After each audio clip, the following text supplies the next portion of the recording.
Good morning, and welcome to the Africa Weekly Talk.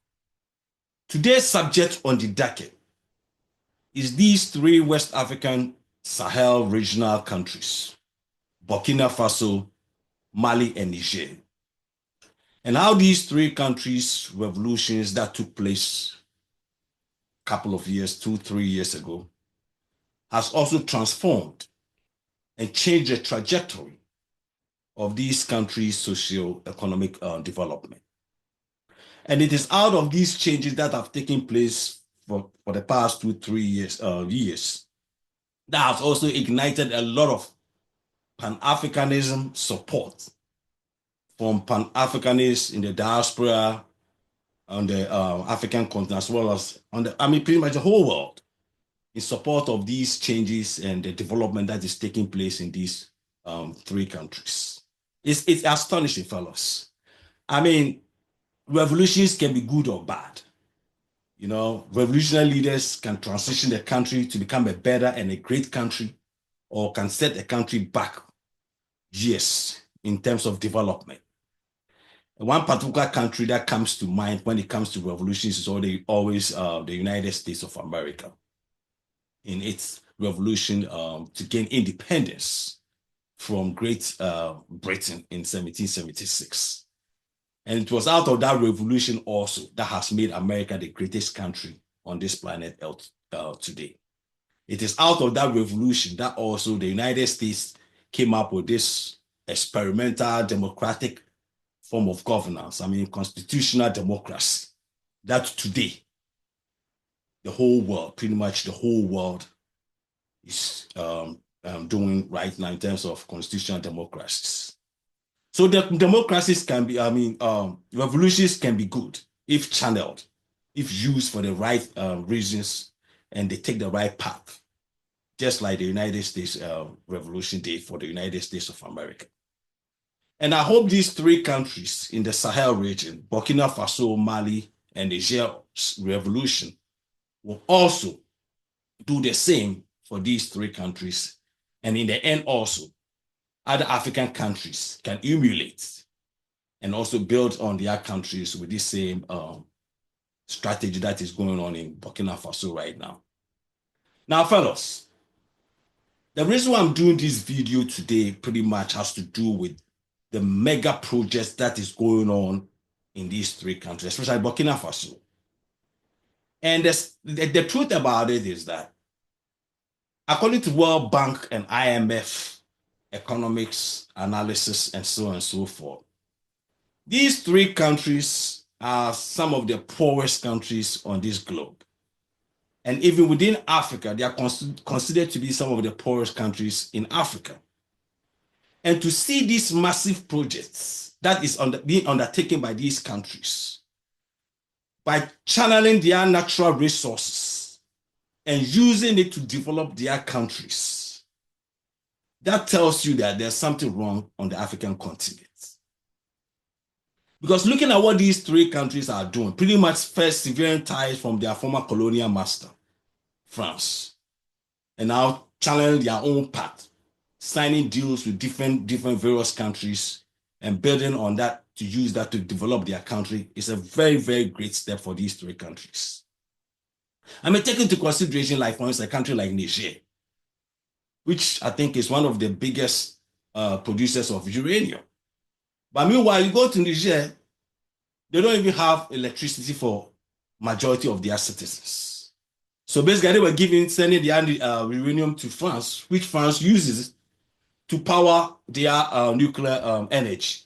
Whilst the source of that power for France, they don't even have electricity in their own country.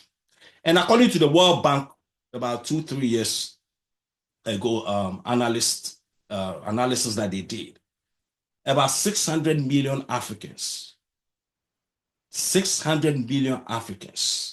don't have access to electricity. That's a shame, fellows. That's a shame. 600 million out of 1.4 billion people on that continent don't have access to electricity. Meanwhile, Africa has some of the highest concentration of energy in the world. I mean, talk about crude, gas, and the sun as well for solar energy. And yet, about 600 million on that continent don't have access to electricity. And then to see what these three Sahel regional countries are doing, I mean, developing their countries since a couple of years ago when these revolutions came in, what they have done to their countries in terms of infrastructure development, which is the key. I've said this several times. A country can never develop if you don't focus on infrastructure development. And that is what these three countries are doing, using their natural resources, the wealth of their country, the wealth that belongs to the citizens of that country, channeling that wealth into infrastructure development. I mean, you hear people talk about how America is and the development of America, and they talk about the Middle East, Dubai and Saudi Arabia and the Emirates and all these Gulf states and how they are developed and all that stuff. But people forget that most of these countries' development that you see today started with the country using its wealth and natural resources to channel this development. Dubai that people talk about, the Gulf states, Saudi Arabia, they all use their wealth of oil to build their countries to where it is today. So if African countries want to develop, it's about time African countries also use their natural resources that belong to their citizens to channel in this infrastructure development that in the end will usher in their socioeconomic development. I mean, some of these super highway infrastructure development that is taking place is a key.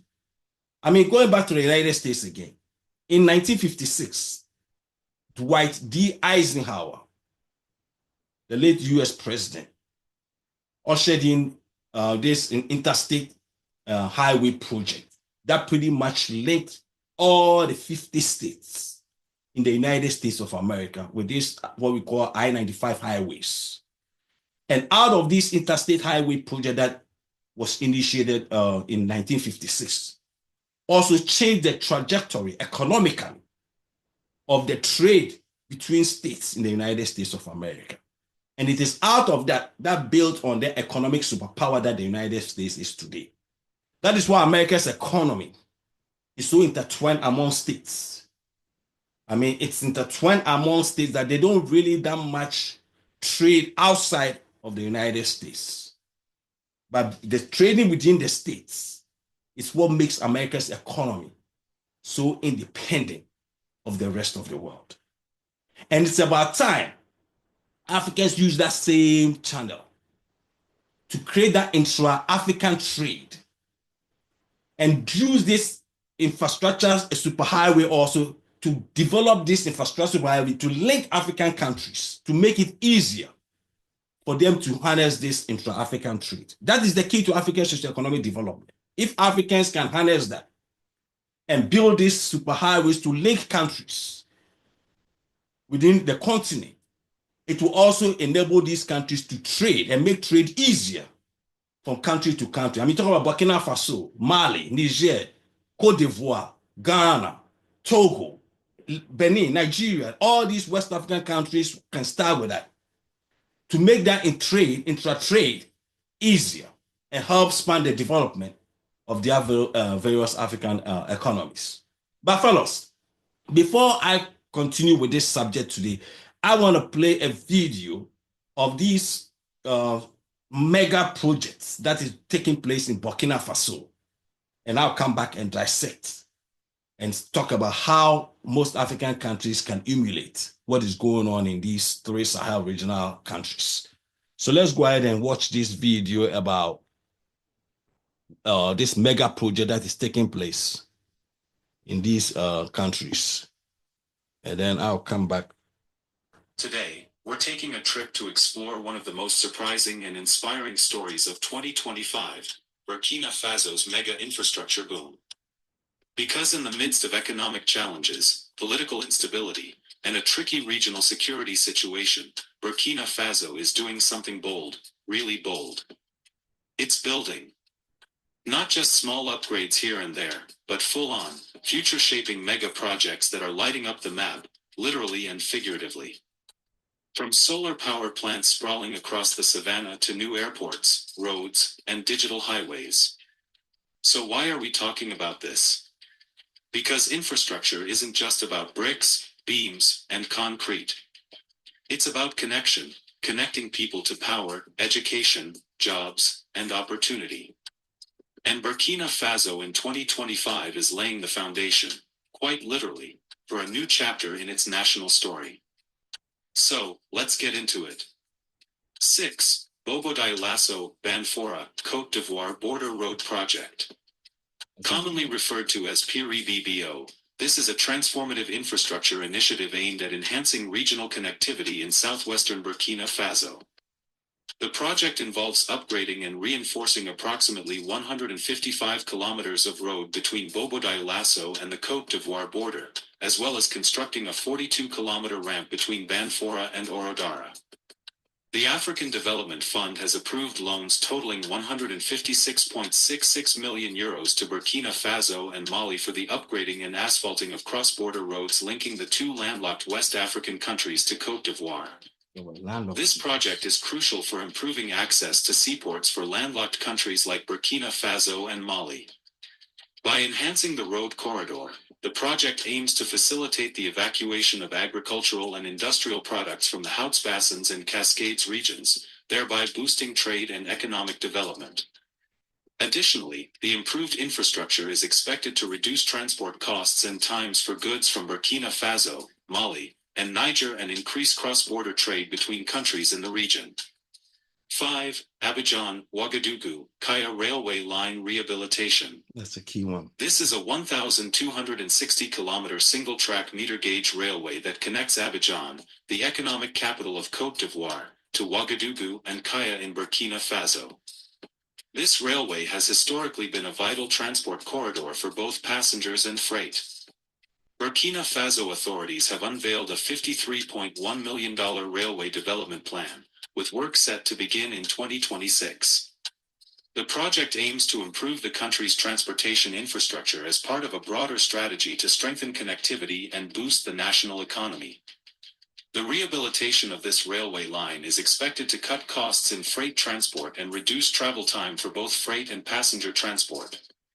Given that the railway is a key conduit for transporting goods such as petroleum products, containers, fertilizers, grain, clinker, cement, and cotton, its modernization will significantly enhance trade efficiency between Burkina Faso and Côte d'Ivoire.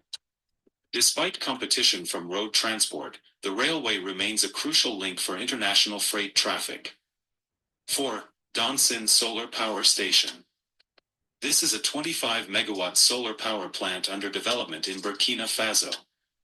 The project is located in Lumbila, Ubratenga Province, in the Plateau Central region, approximately 38 kilometers northeast of Ouagadougou.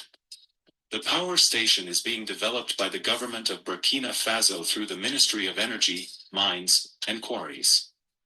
The project received funding support in the form of a €45.7 million concessional loan from the Export-Import Bank of China.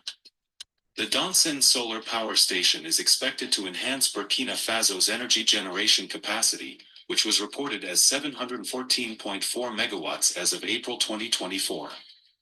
The addition of this solar power station will help reduce the country's reliance on electricity imports from neighboring countries like Côte d'Ivoire and Ghana, thereby decreasing the electricity import bill. The power station's output is to be sold directly to Sonabel, the Burkinabe National Electricity Utility Company, for integration into the national electricity grid. The design includes an attached 5 megawatts per 20 megawatt-hours battery storage power station, BESS, to ensure energy availability even during non-sunny periods. 3. Cotton sector support. Cotton, often referred to as white gold, is a cornerstone of Burkina Faso's economy, contributing approximately 5% to the GDP and providing livelihoods for millions. In 2025, the sector receives a significant boost through a €26 million trade finance facility from the OPEC Fund for International Development. This funding is part of a larger €100 million package arranged by the International Islamic Trade Finance Corporation, ITFC. The financing enables Sofatex, the country's largest cotton company, to purchase seed cotton from local farmers promptly, ensuring timely payments and financial stability for smallholder farmers. This initiative not only supports rural communities but also strengthens Burkina Faso's position in global cotton markets. The OPEC Fund's commitment to Burkina Faso's cotton industry dates back to 2009, with 11 operations approved, totaling $373 million. This long-standing partnership underscores the sector's importance in promoting economic resilience and sustainable growth. 2. Nationalization of industrial mines. Let's go.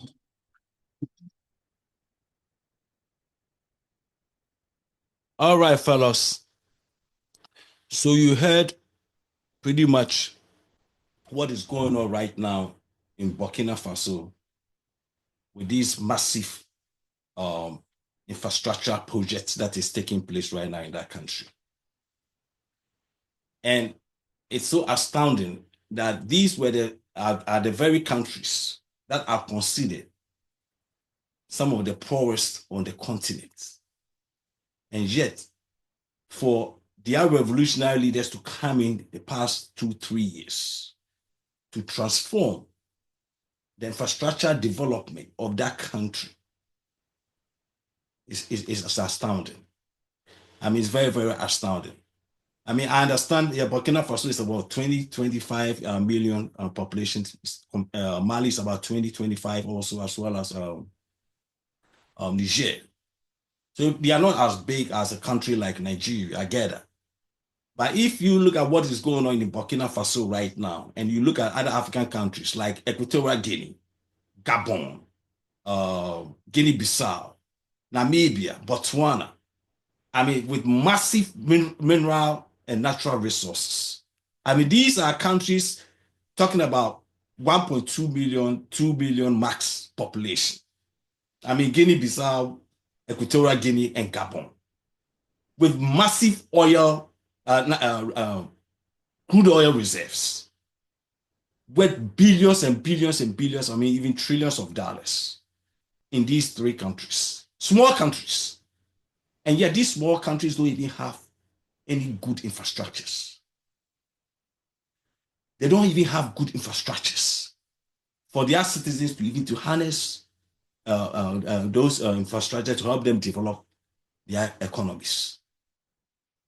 I mean, and then you have three countries that are considered so-called some of the poorest of Africa. For them to be able to transform their countries into what it is going on right now, that's astounding, fellas. It's astounding. I mean, what these people are doing in these three countries should tell Africans that, look, African countries can be better off than where they are today. I mean, because if they can harness their natural resources, because at the end of the day, the natural resources of a country belongs to the citizens of that country. Every country's natural resources belongs to its citizens. And good governance uses these natural resources to enhance the development, the socio-economic development of that country. But if you have corrupt governments in your countries with crony capitalists taking advantage of your natural resources, then your countries are going to stay the way they are, with lack of development, no infrastructures, nothing. Because at the end of the day, infrastructure is the key. Infrastructure is the key to every African country's socioeconomic development. I mean, infrastructure was the key to America's socioeconomic development. Infrastructure is the key to what is going on in the Emirates. I mean, the Gulf states. Talk about Dubai. You hear people talk about Dubai and how Dubai is this, and Bahrain and Saudi Arabia and all. These are all these countries. 50 years ago, 60 years ago, the Gulf states were very poor countries. Very poor countries. But what they did was they used the natural resource, which is the crude oil, to spearhead their socioeconomic development. And now, what they've come to realize is that they have been able to establish the development to the level that now what they are diversifying their economies now. Saudi Arabia, to the surprise of most people, is no more reliant on crude oil as its main economic driver. It is not. Now, Saudi is looking at other areas to diversify their economy. Same with the Emirates, same with Qatar, same with all these Gulf states. What they did, they used their natural resources, which was the crude, to bring in a lot of money and use that to set the goal, the motion of infrastructure development. And now they have established that infrastructure development. So now they are going in for the foreign direct investments, diversifying their economies into finance and different other areas. Quite recently, when Trump was down there, Qatar talking about AI, mega AI projects in that country. So they have all diversified. That's what they are doing. So they are no more relying on the crude oil. But what they did was to use that crude as the base to spearhead their socio-economic development. And that is what Africa should be doing. At the end of the day, all the natural resources that we have on that continent should also be used to spearhead our socio-economic development. And then diversify our economies at some point. But what have African countries been doing? Corrupt leadership coming, steal the money, share it among themselves with their crony capitalists and their family businesses at the expense of their poor citizens. I mean, revolutions can be good, like I said earlier. It's good to have revolutions, but at the end of the day, it depends on what the revolutionary leaders use that revolution for. You can use it for good or you can use it for bad. And so far, what is going on in Burkina Faso, Mali, and Niger speaks very well of the development of those countries by their revolutionary leaders. And Mohamed Touare of Burkina Faso in particular now has become the icon. I mean, just like Thomas Sankara was going back 40 years ago. So it's a good thing. It's a good thing. And I mean, it's real nice to see how a country that was considered one of the poorest on the continent to undertake this massive project to spearhead their socio-economic development. Whilst you look at big countries like Nigeria, Kenya, South Africa, Ethiopia, with all these natural resources that Nigeria has. I mean, yes, Nigeria is huge. I get it. 230, 40, almost 300 million people. In terms of population, yes. I mean, Nigeria can still harness its natural resources and use it and spearhead its socio-economic development. Nigeria can be doing the same thing the United States did in terms of its interstate infrastructure development, interstate highway links, linking every state within that country, and then encourage intra-state as well as intra-African trading. That is one of the key things also on the continent, intra-African trading. Because these infrastructure projects that we just saw on this video, linking Burkina Faso to Cote d'Ivoire, Ghana, Mali, and Niger, can also spread all across West Africa. Same can be done of East Africa, South Africa, and in the end, it will encourage these countries, to trade among ourselves. Because at the end of the intra-African trade alone by itself can create a lot of good economic activity within the continent. If Africans can develop a very great intra-African trading mechanism on that continent, Africa can be self-reliant in terms of trade on that continent. And that is one key area Africans have to look at. And one key thing also came about with regards to this infrastructure development that is taking place in these countries is that Burkina Faso, Mali, and Niger, these are three Francophone African countries. And they have severe ties with their former colonial master. And now are proving to the world that, we can channel our own path into a new form of development that will also harness our socioeconomic development and build our various countries without being reliant on our former colonial masters. And that is something other African countries have to learn. I mean, I don't get it. I mean, look at what is going on right now with Burkina Faso, Mali, and Niger. I mean, these people are taking their natural resources, the natural resources that belongs to them. They are using it. Yes, they get some loans from outside and so forth. But now, basically, they are not relying on France like they used to. And they don't have to. Because at the end of the day, French wasn't doing anything good for them. The French wasn't doing anything good for them. At the end of the day, it's all about having your connections to various countries that can benefit the citizens of your country. That's all that matters. If France wants to talk to these people and have a good training terms with them, so be it. There's nothing wrong with that. But at the end of the day, the Burkinabes and the Niger and the Malians have to make sure that these things go to benefit their citizens. It's not the same old anymore, where they take mineral resources from Africa and then go and send it to their various European countries or China and then turn them into manufactured products and then ship them back to Africa. No, it's about time we start developing these mineral resources, raw materials on the continent and then export them to these countries rather than sending it to China and then they turn them into manufactured products and then bring them back to Africa and sell it to the Africans. And I guess that is what these people are doing right now in Burkina Faso, Mali, and Niger, which is a great thing for them to do.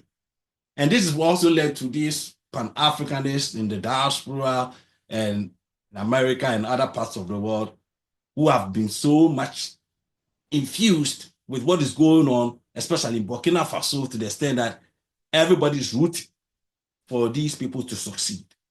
And they will succeed because at the end of the day, you can see clearly where they have channeled their resources to. They believe in developing their countries. That is what is important. If you have leaders who are keen developing your country and you have your country at heart, that's the key to it. Because at the end of the day, it depends on the leadership.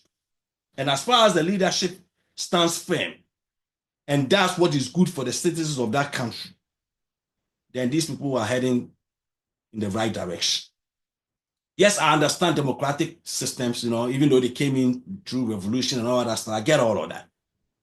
I'm a percent unapologetic capitalist. I believe in 100% capitalism, even though there's nothing called 100%. But at the end of the day, every country have to take a path that is best for its citizens and its people. So if in some ways they believe that government have to have 50% of private companies or whatever, as far as it goes to benefit the citizens of that country, so be it. At the end of the day, there's no one-fit-all economic system.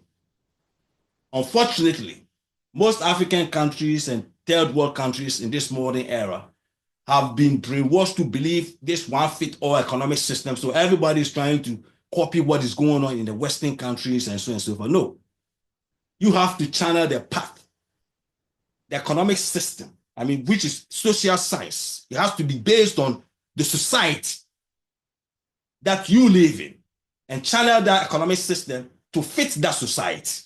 It's that simple. You don't channel your economic system to fit another country's society. I'm sorry. That is why economics is defined as a social science. So it's about time we look at our various countries and channel the economic system that fits our culture and our society in our socio-economic development. That is the only way we can become developed. So either whether we're going to use government and quasi-private government, private entities to channel that development, fine. If private is the key to it, then let's use the private system. See, I'm not a fan of government because I've noticed a lot of government corruption in most African countries. It's become the tool that these corrupt politicians use to enrich themselves.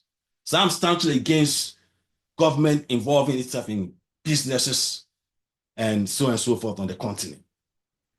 But if you have great leadership that is against corruption, that goes against corruption, then government can be used also to form quasi-government private entities to channel its socio-economic development. And I think that is what the people of Burkina Faso are doing right now. The people of Mali, Burkina Faso, and Niger. And I hope African countries will emulate and also channel their resources to help and spearhead their socio-economic development within their own various African countries. All right, fellas, if it's Sunday, it's the Africa Weekly Talk. Thank you guys for listening, and God bless you guys, and peace and love.